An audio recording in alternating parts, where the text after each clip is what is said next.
Welcome to Starkey Soundbites. I'm your host, Dave Fabry, Starkey's Chief Innovation Officer. June 21st is the summer solstice, the longest day of the year. And for the Alzheimer's Association, it's the day with the most light is the day that they fight. To mark this important day of awareness and fundraising for the Alzheimer's Association, and to dive into some of the new research on the connection between hearing loss and dementia, we're very happy to welcome today Dr. Heather Snyder to our podcast. Dr. Snyder is the Vice President of Medical and Scientific Affairs at the Alzheimer's Association and an expert on the topic of the connection between hearing loss and dementia. Dr. Snyder, thank you so much for joining us on Starkey Soundbites today. Oh, it's an absolute pleasure. Thanks so much for having me. Well, I've been really looking forward to this episode of the podcast because as an aging baby boomer, my parents were really far more concerned with cardiovascular disease and cancer. But as a boomer, my dad had an 8th grade education. I went to school and really never stopped going to school as far as my family back in Wisconsin was concerned. And as I get older, I'm more and more concerned with preserving cognitive function. I've seen it in my parents, and my mother unfortunately died from complications from dementia, and seen it in myself even a little bit early. And in many cases, cognitive decline is simply disassociated as like hearing loss, as something that just comes along with aging. And I really think that the work that you're doing with the Alzheimer's Association is so important to saying, we really want to raise awareness for Alzheimer's and dementia, and also do what we can to preserve as much cognitive function over our lifespan as possible. And that's really the overarching theme today. I think what I'd like to begin with is a clarification. I think a lot of people, we had the opportunity last month. Starkey was a sponsor of the Alzheimer's Association Purple Gala for Minnesota and North Dakota. Oh, thank you. And we were a proud supporter, and I got to attend the event and was so impressed with the work that's been done. And they raised over $1 million at the event. I heard. One of the issues, one of the discussion points at the gala was that there are about 6.7 million people over the age of 65 currently in the United States dealing with the consequences of Alzheimer's. We know that in many cases, people are confused or often misinterpret dementia and Alzheimer's. And so the issue, I think, is it a fair statement to say that all people with Alzheimer's show some signs of dementia, but not all dementia is Alzheimer's disease? Yeah. So, dementia is really that umbrella term that's describing the loss of thinking, memory, reasoning that an individual experiences. And there are many causes of that, and that impacts your daily life and your ability to live and be independent. There are many causes of dementia, including Alzheimer's, but also frontal temporal disease, Lewy body disease, vascular disease are some other examples. But when we think about these diseases, they're really on a continuum. Mm-hmm. And, you don't wake up one day, have dementia, have really that more significant memory loss. That means that your daily activities and your ability to be independent are as affected. And that change happens over time. And there's another earlier stage that we often will talk about called mild cognitive impairment. Mm-hmm. You can have mild cognitive impairment due to Alzheimer's, mild cognitive impairment due to another underlying disease. And all of that is that continuum that we would call Alzheimer's disease. And in the science space, and we're continuing to understand more and more about this in the research space, there's an even earlier part of that continuum where we know the biology is changing. And the question is, does that mean you're on that continuum and you'll continue, if you live long enough, to develop mild cognitive impairment and dementia? Not unlike how we think about heart disease, right? You can have high cholesterol, high blood pressure. You're on that continuum that we think about as heart disease. Thank you for that. I think that is very helpful and will lead to really the basis of what we want to talk about today in terms of some of the research that has been published recently. I mean, one of the things with hearing loss we know is many people don't really, outside of my discipline, understand or appreciate hearing as a vital sense that connects us to each other And also many people think of hearing loss as one of my least favorite things to hear from patients that I see are that a primary care physician said, don't worry about your hearing. It's normal for your age, and just deal with it. And it has led to, in many cases, in part, there's a stigma associated with hearing loss, and also this lack of the need for any sense of urgency has led to a 7 to 10 year delay in many cases in the aging population in particular, from the moment that someone says you should get your hearing checked or to when they actually decide to take that step with hearing aids.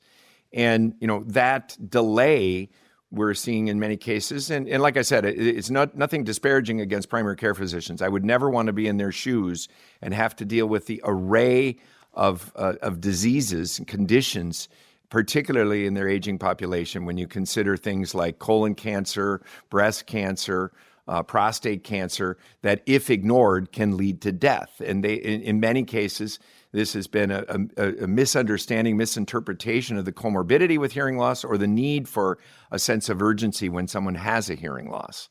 And I think some of it also comes into how we measure these things, right? And we need the technology that allows us to do these in easier and faster and accurate ways, so we can say, here's what's going on and here's how we can intervene. And that's the same true when we think about cognition. And so linking, there's, just some similarities into those discussions. Yeah, and it really was, in many cases, thinking of this isolation, it was really in the early 2000s when the NHANES database, the national database for people, testing over roughly a 4 or 5 year period, began to look at comorbidity between hearing loss. And the first one was cardiovascular disease, and many of the, as you mentioned, like diabetes and risk of stroke, et cetera.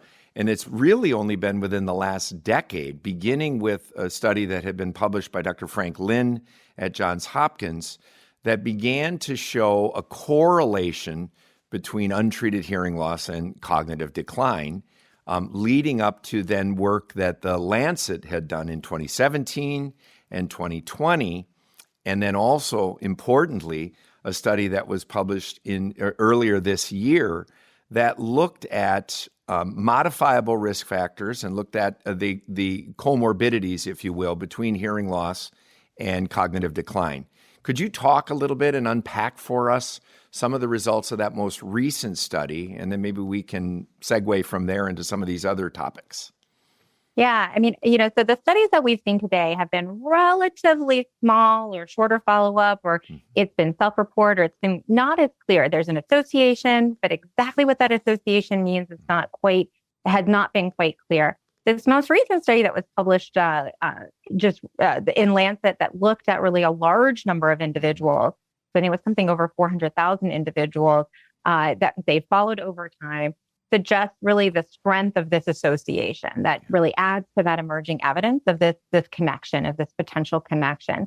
Now, that's still not cause and effect, that we still don't know that. So and we we be very careful about a correlation. Mechanism is, but it's an association, and it strengthens the presence of that association.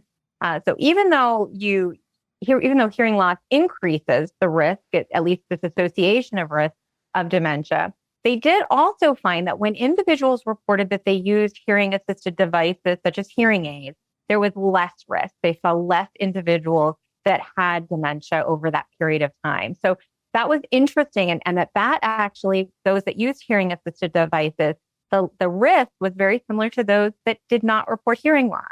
So that really suggests the idea that this is an intervention strategy that we can think about, that when you're having hearing loss, that could be in some people linked to increased risk. And if you intervene, you might be able to mitigate, at least in part, some of that risk. Now, we should do those studies, right, but it definitely moves us closer to that kind of setup in thinking about how to do those studies and what we need to be looking for. Yeah, I think that as an audiologist, that's very exciting from the standpoint of thinking, we know that hearing aids are not going to reverse or really stem dementia when it occurs, and it's not going to treat or cure dementia.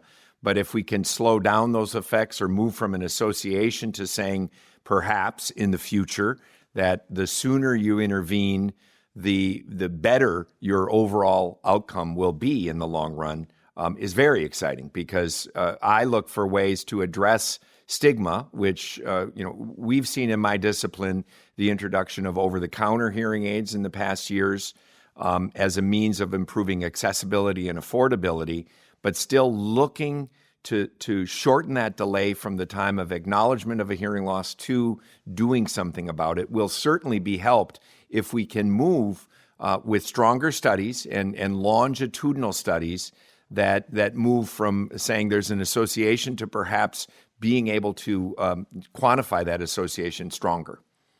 Well, and I think also making sure that those studies are representative of all communities, and that's not necessarily, even though this is a large study, it's known not to be a fully representative of the geographically, racially, or ethnically of the larger population, and that's always really important for us to make sure that we take anything that comes out of these studies into consideration.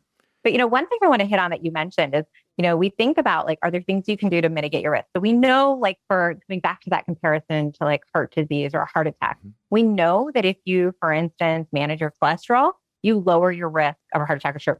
You don't necessarily completely eliminate it, but we've significantly changed that outcome, right, for millions of people. And it's that same kind of idea. If the research turns out that you can mitigate some aspect of this risk, it's on that continuum, that's a pretty big deal. And as we start, I know we're going to talk about this, but some of the other risk factors, as you start thinking about, are there different strategies you can put together? What does that look like too? Yeah, and a couple points that I want to build on from what you said is, first of all, representation in terms of the society. We know, if my numbers are correct, I said 6.7 million people over the age of 65. I think roughly 75%, or 73% are 75 and older.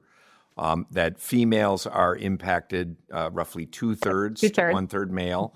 And then also ethnicity-wise, blacks are roughly twice as likely as non-Hispanic whites, and Hispanics are about 1.5 times more likely. So we have to make sure, as you said, that their representation is of the overall society. And that's why I was curious with regards to the NHANES database, which each time those are done as a mile marker, and I know they're just a snapshot at that moment in time, but they do provide us with a longitudinal way to track sort of the changing impact of society to ensure that each time it's relatively recalibrated to reflect society. And in the NHANES database, are there screening measures like the MoCA or other cognitive screening measures that are done that could then look to develop and strengthen some of the comorbidity information? I don't know the exact measures that are within that study. There have been some that have been brought in as that has continued, and they have published some work looking at associations with some different components that they measure with cognition, but I'm not sure of the exact assessments that are part of it. So that, there's that, and that's one. There's also the healthy research, the healthy retirement study going on, HRS, which is another kind of community-based study, and they collect a lot of information.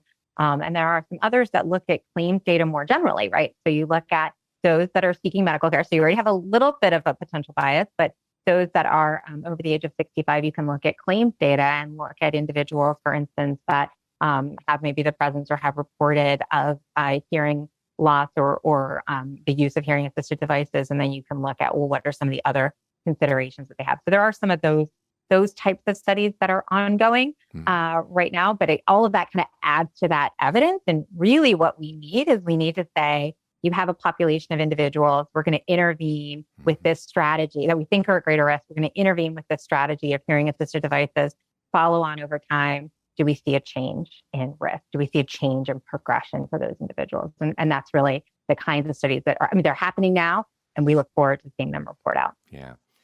And going back to the Lancet study that you were referring from earlier this year, that was, in 2017, there was a study, then they updated it in 2020, and then continued to do so to look at modifiable risk factors. And one of the things that audiologists gravitate to is that at least in the 2020 study, of the 12 modifiable risk factors that they examined with regards to health conditions and dementia, hearing loss in the midlife, in terms of modifiable risk factors, as a single component, to the best that they could isolate it, was the single largest modifiable risk factor. I think when they said 40% of overall of the 12 factors that they looked at were modifiable, I think hearing loss alone accounted for about 8%. Yeah. So in 2017 and 2020, the Lancet actually commissioned a report to really assess and look at the data. So it's not so much, it wasn't a study Yeah, in it of was a itself. But it was really looking at kind of the strength of data and the strength of evidence, and Yes. brought in kind of what that would look like in different kinds of modeling. And so, as you noted, they looked at and sort of assigned what that would look like, and determined that actually roughly 40% in 2020, the report was Right. that roughly 40% of individuals living with dementia could be modified by addressing these factors, and hearing loss was included in the 2020 and really noted within the 2020 report. And I think speaks to the strength of evidence that we see growing. And, you going from you talked about that, one of the first studies that looked at the association, to now you have a study that's looking at over, hundreds of thousands of people. And that has, the strength of those studies has continued to go. And so looking at the intervention studies is really the next thing that we need to be doing. Yeah, and so the Achieve study, you're familiar with that one, no doubt. So beginning to then look at this multinational longitudinal study where you divided populations who were either fitted or not fitted with amplification as a component of the overall Achieve study. I think we're going to see some of the first results presented in Amsterdam at the end of June. Is that correct? So at the Alzheimer's Association's International Conference, which for those listening is the largest meeting of dementia scientists in the world, is in mid-July. Oh, in July. So we look forward to So we look forward to seeing. Hopefully, we'll see. I haven't heard for sure, but that's certainly the hope. Yeah. And I mean, for us, I think, again, depending upon the outcome of those studies and then other studies, as you said, that begin to isolate and study in individuals who are either fitted or not fitted with amplification, the hope that we can potentially move from talking about a correlation to potentially causative effect of untreated hearing loss, and then even better, eventually looking at the benefits of remediation in the form of hearing aids. Yeah, I mean, that's, and even thinking about then the multiple components of these, right? So sleep is another one that's pretty close, in terms of the science and where we are in our understanding. It's very similar in that we see these really strong associations.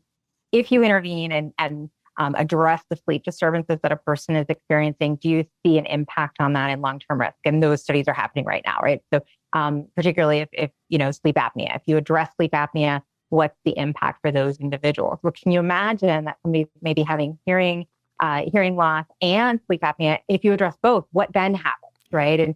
And as you build in or you bring in some other things like, being physically active or, certain types of cognitive engagement, depending on as those sciences evolve as well. And you start to get to that place of being able to have a very specific recipe about what I can do based on what is happening to me, that personalized approach. Or that precision approach. We talk a lot about precision medicine, about what I might be able to do to modify my risk. Absolutely. And I think, again, many family members of those with hearing loss, most of the people listening to this podcast are hearing care professionals, audiologists, and hearing instrument specialists. But we do hear from patients that also tune in and listen from time to time when it's a topic like this that I think is of significant interest, particularly, as I said, among the aging individuals, as what they can do to intervene to help stay as sharp mentally throughout their life as possible. And I think one of the challenges is considering what can I do right now. Certainly, from our perspective, we see shortening that delay so that it's not going to do any harm. It's not going to do any harm, right? Talk to your physician. Talk to your doctor. If you're concerned about your hearing or you're noticing that, I mean, I'm actually I'm going to spend the weekend at my twin niece's high school graduation. So if that's something that I start noticing in my parents or their other grandparents or my sibling, like that's a conversation to have. Like, hey, I'm noticing this. You should be talking to your doctor and encourage that conversation because you're right. We should be intervening. This should be part of the dialogue that we're having every day. Yeah, and I think many individuals, particularly my generation, we thought we always like to think we're 10 to 15 years younger than we really are. I say until I look in the mirror and think what happened. But one of those issues is I'm seeing among my colleagues and my people of my age is we are wanting to intervene sooner than my parents might have been. They were sort of thinking people would think they were older or they would think less of them if they wore hearing instruments. But I'm seeing now where I'm less stigmatized, but I have higher expectations for what they can do.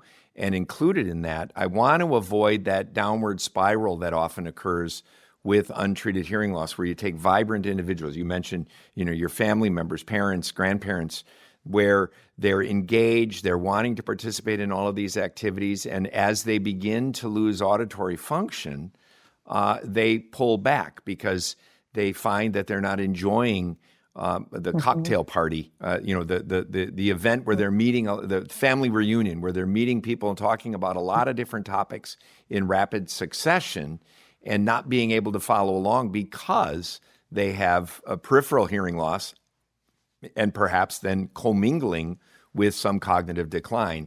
And there's no harm in starting earlier with hearing aids and intervening. And then even more so if we start to see the benefit of these studies long term, there's absolutely no reason. Yeah, Talk to your primary care physician. Absolutely. If you have a hearing loss, get a hearing test. And we've even made that easier with the creation of this new over-the-counter category, where if people feel reluctant to go into a healthcare facility, they can do a screening measure online using apps, websites, see if that screening measure suggests that they have hearing loss, then go see an audiologist, see a hearing care professional, get a diagnostic test to determine what can be done, what is the degree of loss, and then what technologies exist that can improve the condition for them. Well, I think you hit on such an important thing, right? You sort of throughout your comment is this idea of the technology, and technology is continuing to evolve and emerge. And so having that test earlier and earlier and getting in when it's in those early stages, there's new technologies. It's not necessarily what we might, what our grandparents might have thought about or talked about when they thought about hearing assisted devices. That technology is continuing to evolve, and, being part of that conversation with your healthcare provider, that will be part of that dialogue as well. So it's so important. And we see that also when we think about the diagnosis of Alzheimer's, right? Today, it's a much more intensive cognitive assessment. You go through a series of tests that evaluate your different domains of your cognition, your memory, your executive function, and others. But we're moving into a place that you might have a blood test. We're not there yet, but we're moving there. And so technology is really getting us to that place that the potential of diagnosing and identifying issues in that earliest stage give us that window into being able to say, how can we intervene at that earliest stage as well? And again, I think in the next couple of years, even sooner, we're going to see some of these studies, these large studies that are looking at interventions reporting out. That's going to give us just more information and really a deeper dialogue of that kind of conversation that healthcare professionals can be having with their patients, and that the individual can say, I have this concern, and here's why I want you to do something about it. Yeah. You mentioned, a number of the studies already we've discussed. Are there other ones that are on your radar that would be of interest to audiologists and hearing care professionals linking dementia, Alzheimer's disease, and potentially hearing loss that are on your radar? Many of them have been looking again at this association. Really, there was, I think, one earlier this year where they looked at, a little over 2,000 individuals and saw a similar association of the linkage, in terms of the use of hearing assisted devices having a lower prevalence of dementia in the individuals, and that those that had more moderate to severe hearing loss had a greater risk of developing dementia than those that did not have that hearing loss. And so thinking about even that there could be the severity of hearing loss may also tie into risk. And there's a lot of questions on that. I think there haven't been that many studies that have really looked at the degree of hearing loss in that association. But again, adds to that strength of evidence that thinking about hearing assisted devices as an intervention may be a strategy forward. And so knowing those studies are coming soon and reporting out soon, I think is an exciting time to see what that looks like. But even if the outcome of those studies does not necessarily show that there's an impact, this idea, and I appreciate what you said, no harm, no foul, that there's this is a good thing to do as we age, right? This is a good thing to have that conversation, staying socially active, staying physically active, staying cognitively engaged in the conversations you're having, or wherever, whatever environment you find yourself in is a good thing. And it's really about quality of life. So how do you have that kind of quality of life, and really minimizing the access barriers to do something about it when you have a hearing loss, and that all ties into our overall brain health and our overall quality of life as we age. Yeah, so well said. And I very recently became a grandfather for the first time. And so I want to do everything that I can to ensure that I hear and can understand everything that my new granddaughter says. And so it sometimes requires that level of emotional engagement or personalization to really bring home the point. But also, I really appreciate that you said you're going to be seeing family and observing interactions. And I think it's really dependent on family members. If there are people with hearing loss or interested parties, their loved ones who have hearing loss, what can people do? Number one, I can handle the hearing loss part, but what can people do, many professionals who might be working with aging populations? The average age of a hearing aid user, first-time hearing aid user in the United States, is right around 62 years of age, which is actually down from where it had sat for over a decade at 69 years of age. We're seeing that boomer effect, but still many practitioners listening here are probably working with aging populations. Are there specific early warning signs of dementia that you could suggest that they are, in a professional sense, staying in tune to as they're working with patients? Yeah, I mean, particularly if you're having a conversation and you're talking about, a weekend, or you're talking about something and they make a comment to you about, I just can't do that anymore like I used to, or it just doesn't happen, or I was driving here and just couldn't remember where I was going, or, how to get there, even though I've gone there a lot, or where are my keys? Wait, what is this? And they're holding the key. It's not that you forget your keys or you lose your keys. I lose my keys all the time. It's that you forget what the key is. Yeah. It's that you don't actually know what its function is anymore, right? The word retrieval could be a challenge. And the earliest signs could be different for different people. I am still one of those people. I balance. I use a paper check register. Even though everything's online, I do all my bill paying online, I still want to have it equal out in my little, paper register. And I have done that forever since I was 16. My husband has never done it. So for me, if I started to have a challenge with that might be an indicator to me that I was having some challenges in things that I had been able to do for a long time. My husband couldn't do it 5 years ago or 10 years ago. He's not going to be able to do it in 5 or 10 years from now either, right? And so it's really thinking about yourself and what are changes for you. And when you start to notice those things, trust your instinct, have that conversation. And that's true. We're not talking about cognition, but you could say the same thing about hearing. If you're noticing changes in your hearing, have that conversation with your healthcare provider. And if they don't take you seriously in the way that you want to, have your conversation with another healthcare provider. You have that ability to do that. And seek out getting an answer that helps you at least identify what that path forward might be. I think that's so important. And again, for the professionals listening, I mean, we saw over-the-counter as a threat in many cases. And I think too often we look at the threats without looking at the opportunities. And the opportunity really is to flex your strength as a practitioner, not only technically with understanding the technology, but understanding your patient and understanding what they're going through. And I think that's so insightful to talk about, really not on a standardized measure, but rather the behaviors that in particular. Many professionals will work with a patient for 10, 20 years, and they even have some opportunity to see that patient over time in terms of their daily behaviors, interacting with family members, engaging with them, to see on something that they do routinely, how that changes over time can be an early warning indicator. So it's not necessarily going automatically to a screening measure or to some sort of assessment, like you said, bouncing a checkbook, but rather looking at how the behavior on the things that they routinely have done for a long time are changing. I think that's so important. Yeah, and we have a tool called the 10 signs. It's alz.org, 10 signs. And that just gives you sort of those top signs that people tend to notice. Become familiar with them and then think about, these are things I noticed. And if you do have a patient that's there with you, say, have you talked to your family about that? maybe you should talk to your primary care physician and have that conversation. It should just be part of our dialogue. Well, thank you so much for joining us, Dr. Snyder, for this call today on Starkey Soundbites. I think the information that you provided will be of keen interest to hearing care professionals, to any potential patients or family members who have loved ones who may have hearing loss and who may have concerns about cognitive decline. And you've really provided us with a wealth of information today. Well, thank you so much for having me, and I really appreciate all that you do with the Alzheimer's Association and in partnership, and look forward to continuing that work together. It's our privilege and a pleasure, really, to participate with such an outstanding organization. And to our listeners, thank you for listening to this episode of Starkey Soundbites.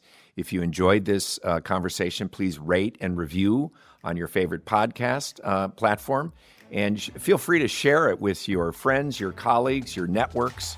And if you have suggestions as to future content that we might incorporate on Starkey Soundbites, send an email to soundbites@starkey.com, and we will be happy to bring on other experts like Dr. Snyder. Dr. Snyder, once again, thank you so much for being here today. Oh, thanks so much for having me. Have a great night. Thank you.